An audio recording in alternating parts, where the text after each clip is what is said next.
اعوذ باللہ من الشیطان الرجیم بسم اللہ الرحمن الرحیم۔ السلام علیکم پیارے بہن بھائیوں، کیسے ہو؟ خیریت سے ہو؟ اللہ پاک سے دعا آپ کو صحت و تندرستی عطا فرمائے۔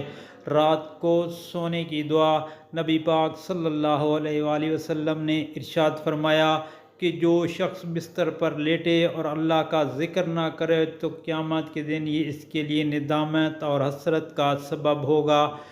آپ کو چاہیے کہ بستر پر جانے سے پہلے بسم اللہ الرحمن الرحیم لا الہ الا انت سبحانک انی کنت من الظالمین، یا مقلب القلوب ثبت قلبی علی دینک، رب اغفر لی ذنوبی انہ لا یغفر الذنوب غیرک۔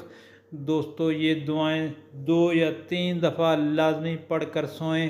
اللہ پاک آپ کو جزائے خیر دے اور ہم سب کو اس پر عمل کرنے کی توفیق عطا فرمائے، آمین یا رب العالمین۔ اور آگے دعائیں شیئر کریں لازمی۔